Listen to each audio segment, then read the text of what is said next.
പിന്നെ നമ്മൾ കുറച്ച് കൂടുതൽ ഒന്ന് കോൺസെൻട്രേറ്റ് ചെയ്യേണ്ട ഏരിയ എന്ന് പറയുന്നത് ഫോളിക് ആസിഡും അയൺ അതുപോലെ തന്നെ കാൽസ്യം ആണ്.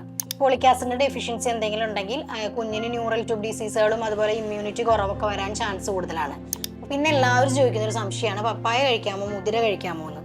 മുതിര ആക്ച്വലി ചെറിയ തോതിൽ ചൂടുള്ള ഒരു ഫുഡ് ആണെങ്കിൽ കൂടി അതിന്റെ ഇപ്പൊ അയൺ നമ്മുടെ ബോഡി നന്നായിട്ട് അബ്സോർബ് ചെയ്യണമെങ്കിൽ ആവശ്യത്തിന് വൈറ്റമിൻ സി വേണം. അതൊരു കോമ്പിനേഷനാണ്. അയണും വൈറ്റമിൻ സി ഒരുമിച്ച് കഴിച്ചാലേ ബ്ലഡ് കൂടുള്ളൂ.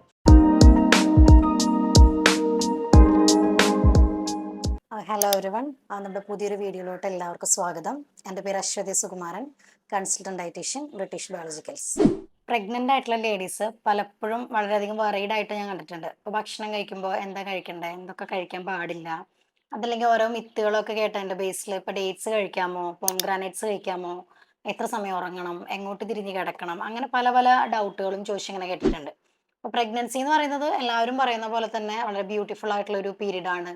പുതിയ എക്സ്പീരിയൻസുകളാണ് അതിലുണ്ടാവുക. അതൊക്കെ ഒരു വശമാണെങ്കിലും കുറേ വറീസും കുറേ കൺഫ്യൂഷൻസും ഒക്കെ നമുക്കതിലുണ്ടാവും. ഇപ്പോൾ ഫുഡിൻ്റെ കാര്യത്തിലാണെങ്കിൽ പണ്ടുള്ളവർ പറയുന്ന പോലെ പ്രഗ്നൻ്റ് ആയിട്ടുള്ള ഒരു ലേഡി രണ്ടാൾക്കുള്ള ഭക്ഷണമൊന്നും കഴിക്കേണ്ട ആവശ്യമില്ല. ഇപ്പം നോർമലായിട്ട് നമ്മൾ കഴിക്കുന്നതിന് വിട്ട് 300 കിലോ കലോറി കൂടുതൽ കഴിക്കണം. ഇതിപ്പോൾ ആഡ് ചെയ്യാൻ വളരെ സിമ്പിളാണ്. ഇപ്പം നമ്മളൊരു ഏത്തപ്പഴം കൂടുതൽ കഴിച്ചാൽ ഒരു അറൗണ്ട് 100 കിലോ കലോറി അവിടെ കയറി. ഒരു എഗ്ഗ് ബോയിൽഡ് ആയിട്ടുള്ള എഗ്ഗ് ഓംലെറ്റ് എന്തെങ്കിലും കഴിച്ചാൽ 60 to 70 കിലോ കലോറി അവിടെ കയറി. അപ്പം അങ്ങനെ ഒരു 300 കിലോ കലോറി നമുക്ക് കൂടുതൽ എടുത്താൽ മതി. പിന്നെ എപ്പോഴും ശ്രദ്ധിക്കാനുള്ളൊരു കാര്യം, ഫുഡ് എപ്പോഴും ബാലൻസ്ഡ് ആയിട്ടിരിക്കാൻ ശ്രമിക്കുക. ഒന്നിൻ്റെ ഡെഫിഷ്യൻസീസ് വരരുത്. അപ്പം നമ്മൾ ഫുഡ് കഴിക്കുമ്പോൾ അവർക്ക് ഗ്യാസ്ട്രിക് ഇഷ്യൂസ് ഉള്ളത് കൊണ്ട് പ്രഗ്നൻ്റ് ആയിട്ടുള്ളവർക്ക് അറിയാം അത്. കൂടുതലായിട്ട് ഗ്യാസ് ഫോം ചെയ്യും, അതുപോലെ വൊമിറ്റ് ചെയ്യാൻ വരും. അപ്പോൾ അവർക്ക് അറ്റ് എ ടൈം ഈ വയറ് വലുതാവുന്നതുകൊണ്ട് തന്നെ അറ്റ് എ ടൈം ഒരുമിച്ച് ഫുഡ് കഴിക്കാൻ പറ്റില്ല. അപ്പോൾ ബ്രേക്ക് ചെയ്ത് കഴിക്കുക. ഒരു 6 മീലുകളായിട്ട് സ്മോൾ ഫ്രീക്വൻറ്റ് മീൽസ് ആയിട്ട് അങ്ങ് ഫോളോ ചെയ്യുക. അപ്പം അതിലെപ്പോഴും എല്ലാ ഫുഡ് ഗ്രൂപ്പ്സും ഇൻക്ലൂഡ് ചെയ്യുക. അങ്ങനെ മാറ്റി നിർത്തേണ്ട ഫുഡ് പ്രത്യേകിച്ചൊന്നുമില്ല. ഈ ജങ്ക് ഫുഡ്സും പ്രോസസ്ഡ് ഫുഡ്സും മൈദയുള്ള ഫുഡ്സൊക്കെ ഒന്ന് മാറ്റി നിർത്തിയാൽ നോർമലായിട്ട് വരുന്ന സീരിയൽസും പൾസസും വെജിറ്റബിൾസും ഫ്രൂട്ട്സും അതെല്ലാം നമുക്ക് ഇൻക്ലൂഡ് ചെയ്യാവുന്നതാണ്. അത് മസ്റ്റായിട്ട് കഴിക്കേണ്ടതുമായിട്ടുള്ള ഫുഡ്സാണ്. പിന്നെ നമ്മൾ കുറച്ച് കൂടുതൽ ഒന്ന് കോൺസെൻട്രേറ്റ് ചെയ്യേണ്ട ഏരിയ എന്ന് പറയുന്നത് ഫോളിക് ആസിഡും അയൺ അതുപോലെ തന്നെ കാൽസ്യം ആണ്. ഇപ്പൊ ഫോളിക് ആസിഡ് ഇപ്പൊ പ്രഗ്നന്റ് ആവുന്നതിനേക്കാളും 3 മാസം മുൻപേ തൊട്ട് ഫോളിക് ആസിഡ് എടുത്തു തുടങ്ങണം. ഫോളിക് ആസിഡിന്റെ ഡെഫിഷ്യൻസി എന്തെങ്കിലും ഉണ്ടെങ്കിൽ കുഞ്ഞിന് ന്യൂറൽ ട്യൂബ് ഡിസീസുകളും അതുപോലെ ഇമ്മ്യൂണിറ്റി കുറവൊക്കെ വരാൻ ചാൻസ് കൂടുതലാണ്. ഫോളിക് ആസിഡ് ഇപ്പൊ നോർമലി എത്ര വേണം ചോദിച്ചു കഴിഞ്ഞാൽ 600 മൈക്രോഗ്രാംസ് മതി. അതുപോലെ തന്നെ വൈറ്റമിൻ സിയുടെ കാര്യത്തിലാണെങ്കിൽ ഒരു 85 മില്ലിഗ്രാം വേണം. കാൽസ്യം ആണെങ്കിൽ പെർ ഡേ 1 ഗ്രാം നമുക്ക് ആവശ്യമാണ്. വൈറ്റമിൻ സി കൂടാനായിട്ട് നമ്മൾ എന്ത് ചെയ്യണം, സിട്രസ് ഫ്രൂട്ട്സ് ഒക്കെ കഴിക്കാം. ഇപ്പോൾ പ്രത്യേകിച്ച് അവർക്ക് അയൺ ഡെഫിഷ്യൻസി അനീമിയ അല്ലെങ്കിൽ ഫോളിക് ആസിഡ് ഡെഫിഷ്യൻസി അനീമിയ ഒക്കെ പ്രഗ്നന്റ് ലേഡീസിൽ കാണാറുണ്ട്. അപ്പോൾ അനീമിക് ആണെങ്കിൽ അയൺ കണ്ടന്റ് കൂടുതലുള്ള ഭക്ഷണങ്ങൾ കഴിക്കുക. അതായത് ലീഫി വെജിറ്റബിൾസ് അതുപോലെ തന്നെ നോൺ വെജ് ഫുഡ്സ് ഒക്കെ നന്നായി കഴിക്കുക. ഇപ്പം അയൺ നമ്മുടെ ബോഡി നന്നായിട്ട് അബ്സോർബ് ചെയ്യണമെങ്കിൽ ആവശ്യത്തിന് വൈറ്റമിൻ സി വേണം. അതൊരു കോമ്പിനേഷനാണ്. അയണും വൈറ്റമിൻ സി ഒരുമിച്ച് കഴിച്ചാലേ ബ്ലഡ് കൂടുള്ളൂ. കുറച്ച് പ്രോട്ടീൻസും വേണം.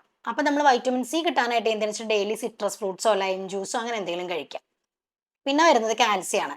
കാൽസ്യം ഇപ്പം ഞാൻ പറഞ്ഞു വളരെ എസെൻഷ്യൽ ആണ് നമുക്ക് ബോൺസിൻ്റെയും ടീത്തിൻ്റെ ഒക്കെ ഡെവലപ്മെൻറ്റിനും പിന്നെ അമ്മയ്ക്ക് ബോഡി പെയിൻ ഒക്കെ കുറയാനൊക്കെ കാൽസ്യം വളരെ അത്യാവശ്യമാണ് കുട്ടിയുടെ വളർച്ചയ്ക്കും.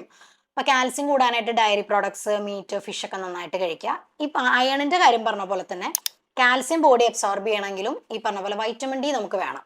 അപ്പോൾ അത് രണ്ടും ഒരു പാക്കേജാണ്. അപ്പോൾ കാൽസ്യം ഉള്ള ഫുഡ്സ് മാത്രം കഴിച്ചുകൊണ്ട് കാൽസ്യം കൂടില്ല. അപ്പോൾ വൈറ്റമിൻ ഡിയും കൂടെ നമ്മളൊന്ന് കോൺസെൻട്രേറ്റ് ചെയ്യണം. അപ്പോൾ കുറച്ച് സമയം ഇളം ചൂടുള്ള വെയിൽ കൊള്ളാം, എല്ലാവരും ചെയ്യുന്ന പോലെ തന്നെ. അതല്ലെങ്കിൽ സീ ഫുഡ്സ് ഒക്കെ നന്നായിട്ട് കഴിക്കുക. അപ്പോൾ അതൊക്കെ വൈറ്റമിൻ ഡി റിച്ച് ആണ്.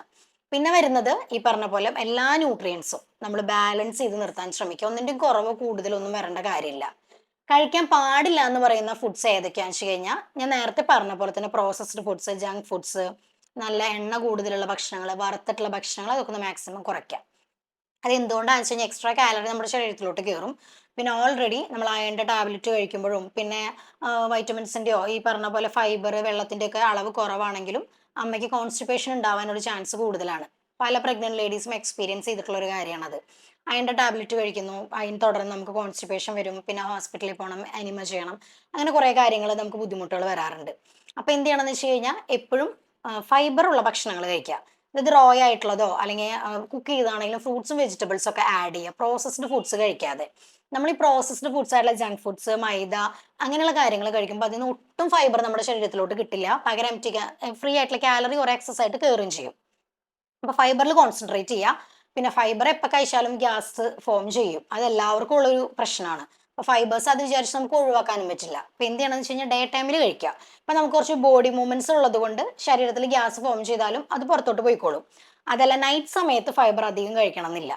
ഇപ്പോൾ ഈ പ്രഗ്നൻസിയിൽ നമുക്ക് എല്ലാം കഴിക്കാമെന്ന് ഞാൻ പറഞ്ഞല്ലോ. അപ്പം അതിൽ GDM അങ്ങനെ ഒരു കണ്ടീഷൻ ഉണ്ട്. അത് ജെസ്റ്റേഷൻ ഡയബറ്റിസ് മെലിറ്റസ്. അമ്മ ഡയബറ്റിക് ആവുക, ചിലപ്പോൾ മെഡിസിനോ ഇൻസുലിനോ എന്തെങ്കിലുമൊക്കെ ഉപയോഗിക്കുന്നുണ്ടാവും. അങ്ങനെയുള്ള അമ്മമാരാണെങ്കിൽ നമ്മൾ ഡയബറ്റിക് ഡയറ്റ് പോലെ കുറച്ച് ചേഞ്ചുകൾ വരുത്തണം.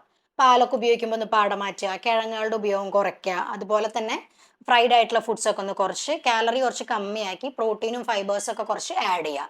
പ്രോട്ടീൻ ഡെഫിഷ്യൻസി അമ്മയ്ക്കുണ്ടെങ്കിൽ സപ്ലിമെന്റ്സ്, പ്രോട്ടീൻ സപ്ലിമെന്റ്സ് ഏതെങ്കിലും ഡോക്ടറെ പ്രിസ്ക്രൈബ് ചെയ്ത് നമുക്ക് കഴിക്കാവുന്നതാണ്. വെള്ളം നന്നായി കുടിക്കുക. അതുപോലെ ലിമിറ്റഡ് ആയിട്ടുള്ള എക്സസൈസുകൾ നമുക്ക് ചെയ്യാം. ഇപ്പോൾ എക്സസൈസിന്റെ കാര്യത്തിൽ നമുക്ക് അങ്ങനെ ഫോഴ്സ്ഫുള്ളി പറയാൻ പറ്റില്ല. പല പ്രഗ്നൻസിയിലും കുറേ കോംപ്ലിക്കേഷൻസ് ഉണ്ടായിരിക്കും. ചിലതിൽ പ്ലാസൻ്റ് ഇറങ്ങിയിട്ടായിരിക്കും, അല്ലെങ്കിൽ അമ്മയ്ക്ക് വേറെ എന്തെങ്കിലും ഇഷ്യൂസ് ഒക്കെ ഉണ്ടായിരിക്കും. അപ്പോൾ എക്സസൈസിന്റെ കാര്യത്തിലുള്ള ഫിറ്റ്നസ് അതത് ഗൈനക്കോളജിസ്റ്റിന്റെ കയ്യിൽ നിന്ന് നമ്മൾ എന്തൊക്കെ ചെയ്യണം, എന്തൊക്കെ ചെയ്യാൻ പാടില്ല എന്നുള്ളത് നമ്മൾ ഡോക്ടറെ കണ്ട് തന്നെ കൺഫേം ചെയ്യണം.